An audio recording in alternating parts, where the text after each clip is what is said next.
आज बिहार की जो मैं बड़ी समस्या देखता हूं, लड़का पलायन करना पड़ता, छोटे छोटे पैसों के लिए दिल्ली में काम कर रहा है, स्वास्थ्य सुविधाएं बड़ी बदहाल है, स्कूल कॉलेजेस उस हिसाब से नहीं है, सब कुछ बदहाल है। हाँ, मतलब एक होता है कि प्रदेश में बदहाली है, बिहार में बदहाली में प्रदेश चल रहा है जी। अब ये कैसे बदल जाएगी? इसका पूरा ब्लूप्रिंट जारी करेंगे। ये नहीं बताएंगे सिर्फ कि कहेंगे कि नौकरी दे देंगे, ये बताएंगे कि नौकरी कैसे देंगे, पलायन कैसे रोकेंगे। तो जो सबसे बड़ी समस्या है पलायन, में उसका एक आंसर देता हूँ, क्योंकि अगर 200 बात पे बोलेंगे 2 घंटा लगेगा। हाँ, सही बात है। लोगों को लगता है भी पलायन कैसे रोक दीजिएगा बिहार में। सही बात है। मैं आपको बता रहा हूं कैसे रोक देंगे। कैसे?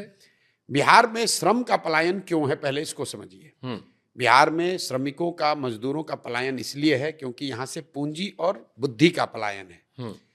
बिहार से आपको, आप पत्रकार हैं, आरबीआई का आंकड़ा निकालिए, पिछले 30-32 सालों में 1990 के बाद बिहार के बैंकों ने 26 लाख करोड़ रुपया यहां से पूंजी दूसरे जगह ट्रांसफर कर दिया। आरबीआई एक आंकड़ा जारी करता है सीडी रेशियो। देश भर में सीडी रेशियो 70-75% होता है, मतलब जितना पैसा आप बैंक में रखते हैं 70-75% पैसा बैंक लोन के तौर पर आपको देता है, समाज को देता है, ताकि आप घर बना सकें, गाड़ी खरीद सकें, रोजी रोजगार कर सकें। बिहार में सीडी रेशियो है एवरेज 40%। लालू जी के जमाने में 18% था, अभी नीतीश की सरकार में 40% है। इसका परिणाम क्या हो रहा है? पिछले वित्तीय वर्ष में बैंकों ने यहां से 2,60,000 करोड़ रुपया दूसरे राज्यों में ट्रांसफर किया है। ये पैसा जा कहां रहा है? ये पैसा जा रहा है गुजरात, कर्नाटक, केरल, तमिलनाडु, आंध्र प्रदेश, तेलंगाना। वहां पर सीडी रेशियो कितना है? 90, 95, 100, 105। अब इसका असर क्या होता है? मान लीजिए कि अगर आपको लोन न मिले तो आप गाड़ी खरीद पाएंगे? अगर आपको लोन न मिले तो क्या आप अपना बिजनेस कर पाएंगे? अगर बिहार के लोगों को नोएडा में घर खरीदना है, उसको लोन नोएडा में मिल जाएगा, लेकिन बिहार के आदमी को पटना में घर बनाना है, बैंक वाला लोन नहीं देगा। जो पूंजी की उपलब्धता है वो सबसे जरूरी है। तो जो हम लोग बना रहे हैं कि 15 साल से कम उम्र के बच्चे को इतनी अच्छी शिक्षा दो कि वो व्यवस्था और राज्य पर बोझ ना बने।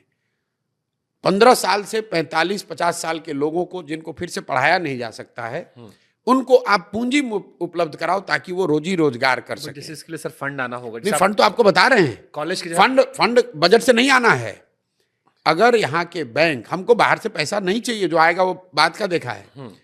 बिहार की गरीब जनता ने पिछले फाइनेंशियल ईयर में 4,61,000 करोड़ रुपया बिहार के बैंकों में जमा किया। और अगर देश का औसत सीडी रेशियो आप देखेंगे तो बिहार में 2 लाख लोगों को 2,80,000 करोड़ रुपया लोन मिलना चाहिए था। लोन मिला 1,60,000 करोड़। तो हम लोग का तो 1,20,000 करोड़ ऐसे ही चला गया। बिहार का पूरा बजट है 2,40,000 करोड़। आप बजट की चर्चा कर रहे हैं, और 2,60,000 करोड़ रुपए जो हम लोग के बचत का पैसा है, जिससे यहाँ के लोग मोटरसाइकिल खरीदते, गाड़ी खरीदते, घर बनाते, बिजनेस करते, उस पर कोई बात ही नहीं कर रहा है। अब आप एक मिनट, आप कहिएगा भाई बिहार में नहीं हो रहा है, तो इसकी तो कोई चर्चा हुई नहीं कभी। मेरे भाई, ये बैंकों की स्वायत्तता नहीं है कि वो जितना पैसा चाहें उतना ही लोन दें। एक वैधानिक उन पर ये उनकी जिम्मेवारी भी है कि उनको 70% पैसा लोन के तौर पर देना ही देना है। बजाब्ता मुख्यमंत्री के चेयरमैनशिप में एक कमेटी होती है जो कि हर महीने जिसको देखना है कि ये पैसा पूंजी लोगों को उपलब्ध हो। लेकिन बिहार में जैसे टीचर, दरोगा, डॉक्टर, इंजीनियर, अफसर बात नहीं सुन रहा है सरकार की, वैसे बैंकर भी नहीं सुन रहे हैं। आप इसका एक उदाहरण देखिए। मान लीजिए कि आप एक युवा हैं जिसको बाल काटने आता है बिहार में, आपके पास 20,000 रुपया है। आप बैंक में गए कि अगर हमको 80,000 रुपया लोन मिल जाए तो मैं एक सैलून डाल दूंगा, 4-5 लोगों को रोजगार भी दूंगा, अपना परिवार भी चलाऊंगा। बैंक से लोन मिला नहीं। अब आप 20,000 का इस्तेमाल कैसे करेंगे? 5,000 रुपया किसी जॉब के दलाल को देंगे, ठेकेदार को देंगे, जो आपको बॉम्बे में किसी सैलून में नौकरी दिलाएगा। 5,000 रुपया का ट्रेन का टिकट, बस का खरीदेंगे, वहाँ जाकर खोली में रहने का, स्लम में रहने का एडवांस देंगे। वो 20,000 का मूलधन भी गया, बॉम्बे में खर्चा हो गया।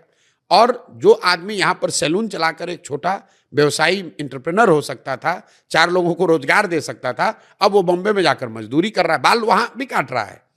बाल काटने उसको आता है, लेकिन वो बाल पूंजी के अभाव में मजदूर बन के काट रहा है। अगर उसको पूंजी होती तो बिहार में वो छोटा इंटरप्रेनर बन के होता है।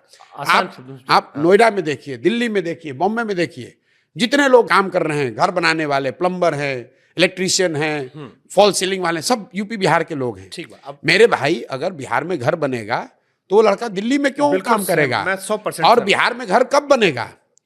पुराने जमाने में हम लोग के पिताजी के टाइम में, उनके जनरेशन में घर कैसे बनता था? आपने 2 साल पैसा कमाया, कुछ पैसा बचाया, 4 कमरे बनवाए, फिर लिंटर करवाया, फिर पैसा आया तो 2 कमरे और बनवाए। अब क्या है, आप जाते हैं बैंक में, आपको 50 लाख रुपया लोन मिलता है, आप घर पूरा बनाते हैं। दैट अगर उतने घर बन रहे हैं तो उतना ज्यादा सीमेंट कंज्यूम हो रहा है, उतने ज्यादा रोजगार के अवसर आ रहे हैं। तो जो हमारे साथ दुनिया भर के इकोनॉमिस्ट जिनको मैंने साथ में जोड़ा है, जो हम लोगों ने मॉडल बनाया है कि अगर बिहार में पूंजी की उपलब्धता को ठीक कर दिया जाए तो बहुत बड़े पैमाने पर डिस्ट्रेस माइग्रेशन को रिवर्स किया जा सकता है।